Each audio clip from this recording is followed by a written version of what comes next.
Ngayon po ay pag-usapan natin yung tungkol sa freeze order na inilabas ng AMLAC laban sa mga allegedly tiwaling mga public officials.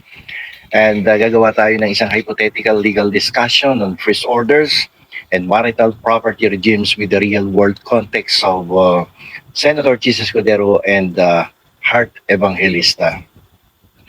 Gusto ko lang gumawa ng disclaimer that this is just a hypothetical exercise based on publicly available information and legal principles. At tatalakayin natin to for educational purposes at sa mga ibang mga suki natin dito sa aking YouTube channel na medyo similar ang sitwasyon pagdating sa property regime.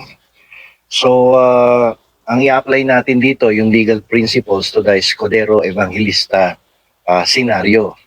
Gawin natin itong isang case study.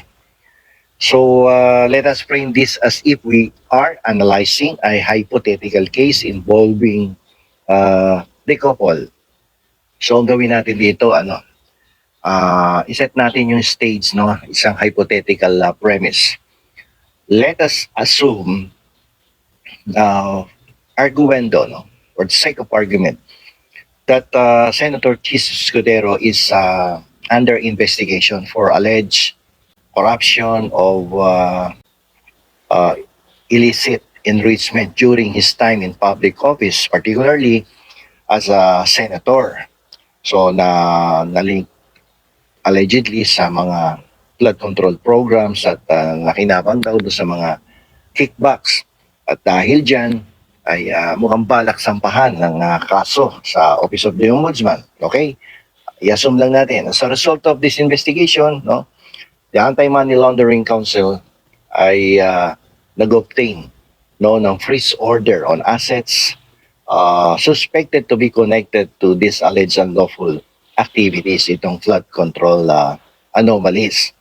So, siyempre pag kumuha ang Anti-Money Laundering Council, magpapailya ng petition sa Court of Appeals para lumabas yung freeze order. Kaya lamang dito, siyempre, tingnan natin yung marital property regime ni Chis kay Hart Evangelista. So, the first crucial question is, what is the marital property regime governing the Escudero Evangelista marriage? Diretsuhin ko na kaya ng English kasi minsan di ko alam kung lalabas sa bibig ko Tagalog o English, nabubulol tuloy ako. Okay, yung scenario number one is that absolute community of property, yung kanilang regime ng property. So if the couple is under the absolute community of property regime, which is the default marriage for as provided for in the Family Code of the Philippines na take effect yan no, August 3, 1988. No?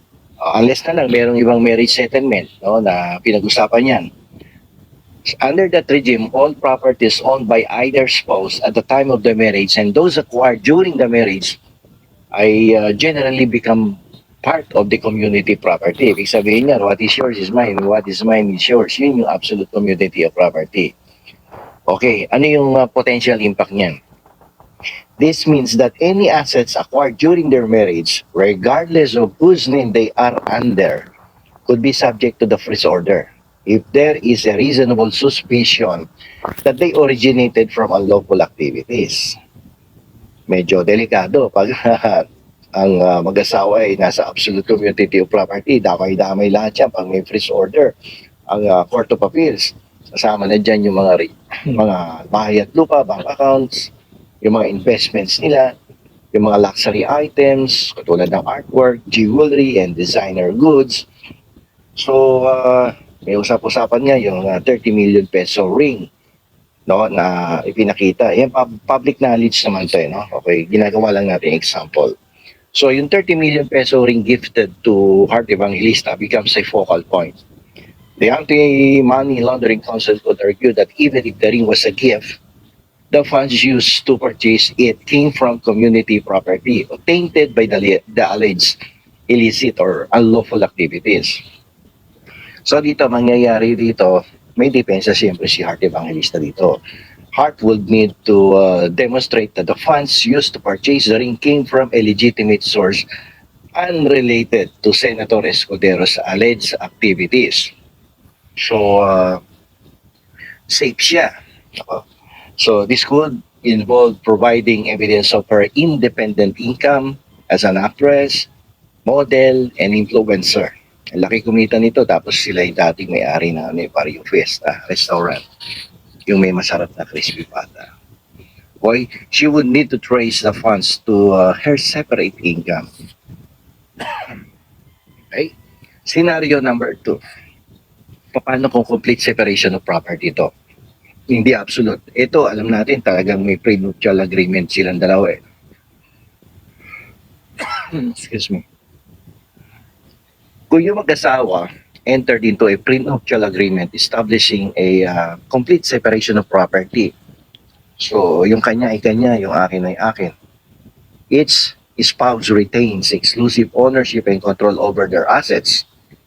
And this provides a much stronger shield for Heart Evangelista's assets. Yung Anti-Money Laundering Council would have a significantly higher burden of proof to include her assets in the freeze order. So medyo mabigat ang laban ng Anti-Money Laundering Council. Paano yan pagdating doon sa 30 million peso ring na niregalo ni Senator Cheese kay Hart?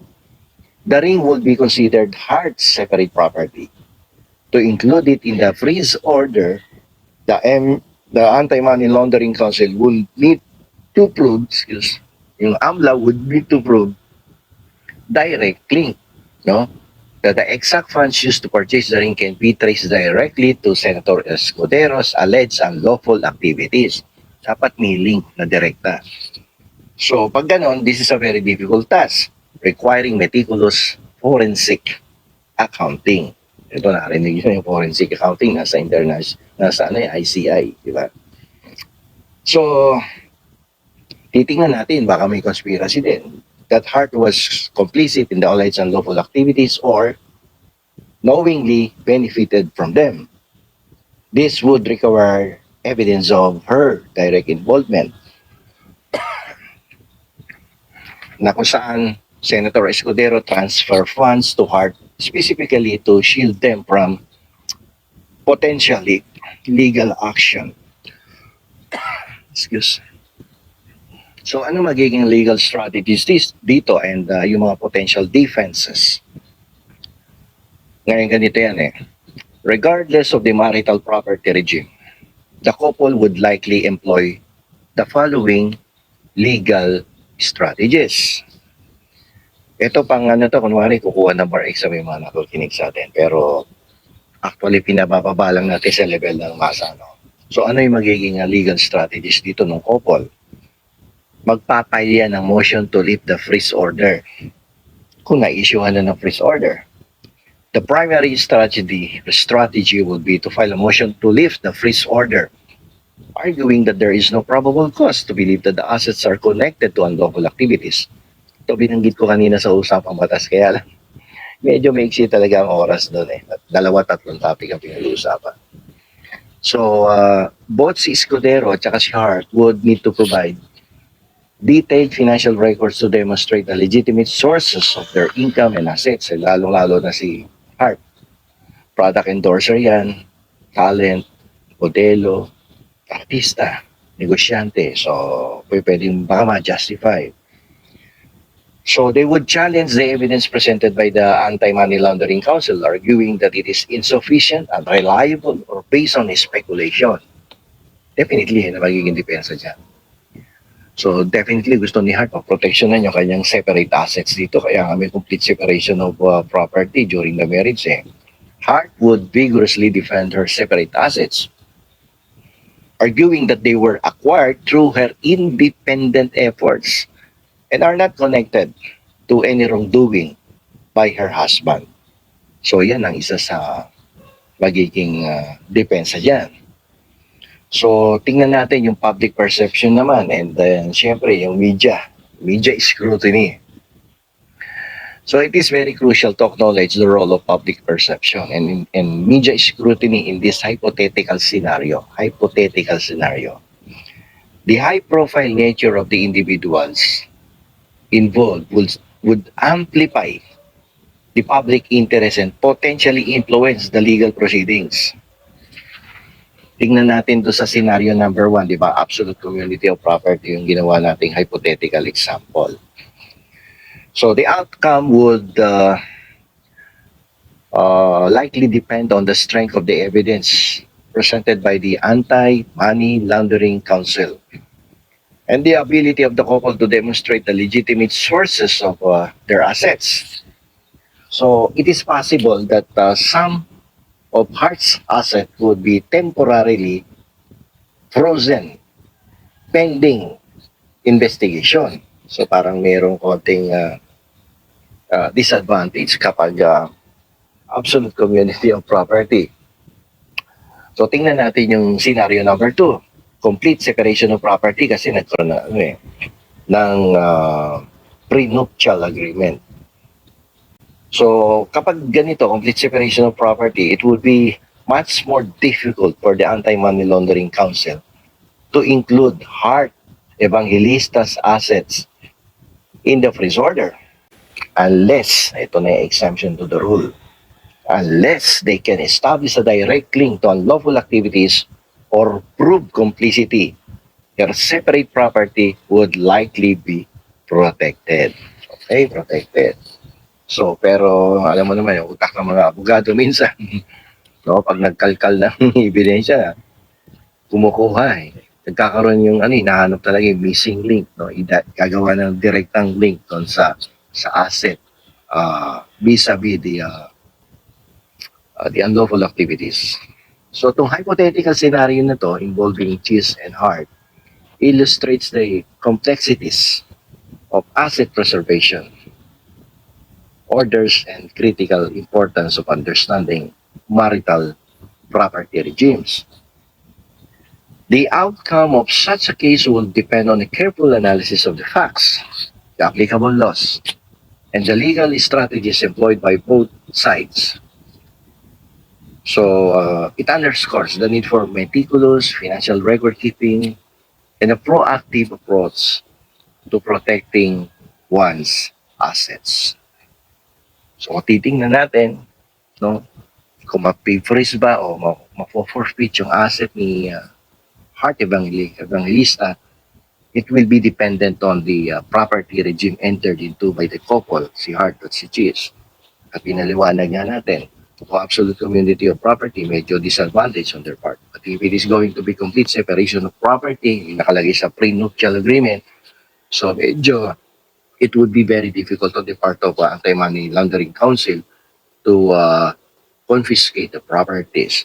Unless na lang, they have a direct link, no, doon sa properties purchased, obtained by Hart and Cheese, no, na may connection doon sa mga unlawful activities. But everything will be dependent on the evidence of the case.